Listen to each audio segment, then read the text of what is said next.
warahmatullahi wabarakatuh. Fi hadhihi fursati tsaminah ismah lana nahnu min firqah at-tasi'ah sa'ashrah lakum jami'an an analisis reliabilitas tes. Ya, langsung saja. Pada kesempatan ini kami dari kelompok 9, saya Ainaya Alifia Lafan dan dua rekan saya Aris Dianto dan Siva Nur Paujiah. Ya, kita akan mempresentasikan tentang analisis reliabilitas tes, yang mana pada kesempatan presentasi ini kita akan membahas tentang pengertian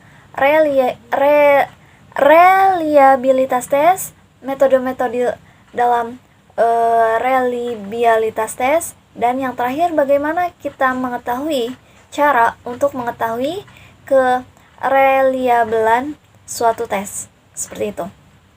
Ya, langsung saja saya akan membahas tentang pengertian dari reliabilitas tes. Kama qad arafna jami'an, ya. Kata reliabilitas tes diambil dari kata reliability. Dalam bahasa Inggris itu disebut dengan reliable, yang artinya konsisten, kestabilan, ataupun keajegan. Suatu tes dapat dikatakan reliable jika tes tersebut menunjukkan hasil yang dapat dipercaya dan tidak bertentangan. Jadi, dapat kita simpulkan bahwasannya pengertian dari reliabilitas tes yaitu suatu tes untuk mengukur sesuatu yang menjadi objek ukur. Ya. Di sini saya akan memberi contoh. Contohnya, suatu tes dirancang untuk mengukur logika berpikir. Nah, bila tes ini reliable, ya, tes mengukur logika berpikir ini reliable, maka seseorang yang mendapatkan skor tertinggi pada tes yang pertama, ia pun akan mendapatkan skor tertinggi pada kesempatan lain pula. Ya, seperti itu pengertian dari reliabilitas tes. Langsung ke pembahasan kedua, yaitu tentang metode yang akan disampaikan oleh rekan saya Aris Dianto. Perkenalkan, nama saya Aris Dianto, jurusan Pendidikan Bahasa Arab semester 5 kelas A. Akan melanjutkan pemaparan dari teman-teman saya mengenai MK evaluasi, yaitu materi tentang cara mengetahui reliabilitas tes. Nah, cara mengetahuinya itu menggunakan dua metode. Metode yang pertama itu metode bentuk paralel atau ekuivalen. Nah, apa sih metode paralel atau ekuivalen itu? Perlu kita ketahui bahwa metode paralel atau ekuivalen adalah tes ekuivalen atau yang dikenal dengan tes ekuivalen itu adalah dua buah tes yang mempunyai kesamaan dalam tujuan, kesukaran, serta susunannya. Jadi yang perlu kita ketahui pengertian dari tes ekuivalen atau tes paralel yaitu dua buah tes yang memiliki tujuan, susunan, serta kesukaran yang sama. Jadi sama. Dua buah tes memiliki yang tadi tujuan sama, kesukarannya sama, terus susunannya juga sama. Tetapi butir-butirnya soalnya berbeda. Gitu. Contohnya dua buah tes yang paralel. Misalnya bahasa Inggris seri A yang diteskan, yang akan dicari reliabilitas tesnya, dan tes seri B yang sama, yang dicari adalah reliabilitasnya. Jadi reliabilitas tes bahasa Inggris seri A dan tadi tes seri B itu diteskan ke kelompok siswa yang sama gitu.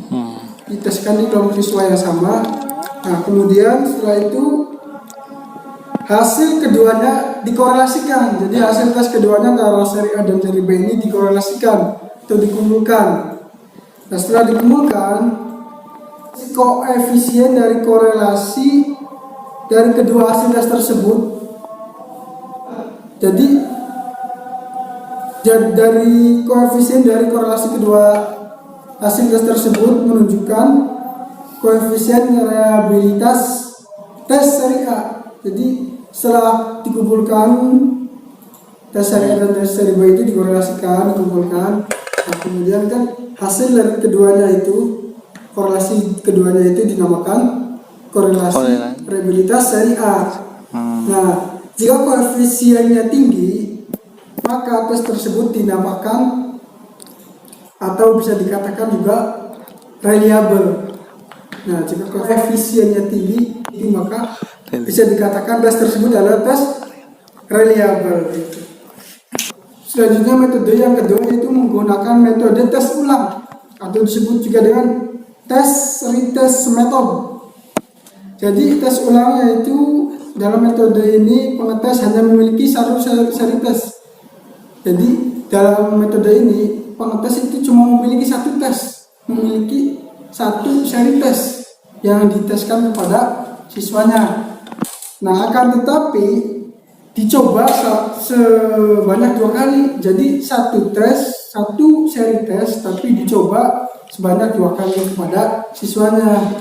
Nah, dan kemungkinan atau biasa terjadi di lapangan atau di kegiatan tes itu, ya biasanya umumnya yang terjadi itu tes kedua yang lebih baik hasilnya itu daripada tes yang pertama.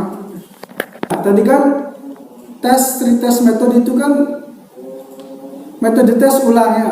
Nah, jadi satu seri tes tapi dicoba sama 2 kali, dicoba 2 kali ke siswanya. Nah, habis setelah dicoba 2 kali itu kemudian hasil dari kedua kali tes atau tes yang kedua itu dihitung korelasinya. Nah, jadi kan tesnya diberikan 2 kali sama 2 kali percobaan gitu kan. Nah, setelah selesai itu kemudian dihitung itu korelasinya berapa gitu. Nah, ya kemudian ya hasilnya pada umumnya ya tadi kebanyakan tes yang kedua lebih banyak atau lebih bagus, lebih baik hasilnya. Nah, jadi maaf tadi awal saya menyebutkan ada 2 metode. Jadi di sini metodenya ada 3.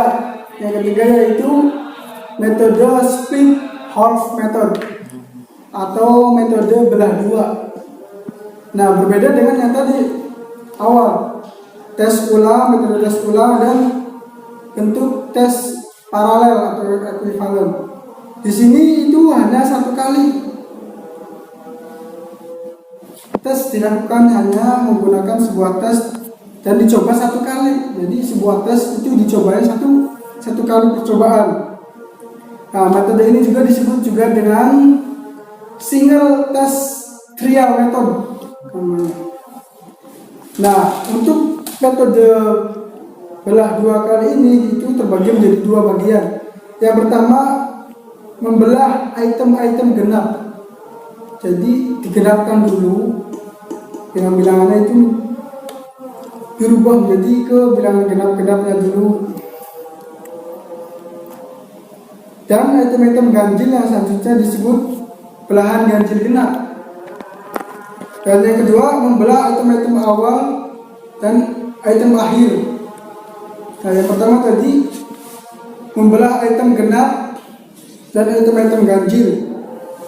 Selanjutnya belahan ganjil genap gitu. Nah, yang kedua itu bagian yang kedua itu membelah item awal dan item akhir. Jadi dibagi 2, item ganjil sama item awal dan akhir. Baik, langsung saja. Di sini mungkin saya tidak akan menambahkan materi, namun di sini saya akan memberikan sedikit penjelasan ulang yang lebih simple dan juga mungkin jelas bagi teman-teman yang masih bingung mengenai metode uji reliabilitas tes. Nah, secara garis besar, ada 3 metode yang digunakan untuk menguji kereliabelan suatu tes. Apa saja? Yaitu ada metode paralel atau ekuivalen, yang seperti sudah dijelaskan oleh pemateri sebelumnya, yang mana metode ini adalah pengujian tes dilakukan 2 kali dengan butir soal yang berbeda, namun tujuan, susunan, dan juga tingkat kesukarannya itu sama. Nah, lalu yang kedua adalah tes retest atau tes ulang. Sama, uji ini juga dilakukan 2 kali terhadap kelompok siswa yang sama, namun soalnya ini persis sama dengan uji sebelumnya. Jadi, dilakukan 2 kali namun soalnya masih tetap sama. Dan yang ketiga adalah tes tunggal. Kenapa dinamakan tes tunggal? Karena tes ini hanya dilakukan 1 kali, tidak seperti tes sebelumnya yakni paralel dan juga tes retest. Metode ini hanya dilakukan 1 kali tes. Lalu bagaimana untuk menguji kereliabelan suatu tes ini? Oke, jadi dalam metode tunggal ini bisa menggunakan 2 teknik ya teman-teman. Yang pertama adalah teknik belah 2 dan yang kedua adalah teknik non-belah 2. Nah, lalu teknik belah 2 ini juga dibagi menjadi pembelahan ganjil genap dan juga pembelahan awal akhir. Nah, pembelahan ganjil genap ini bisa dilakukan dengan menggunakan rumus Sperman-Brown. Lalu ada juga pembelahan awal akhir. Ini bisa dilakukan menggunakan rumus Flanagan. Ya.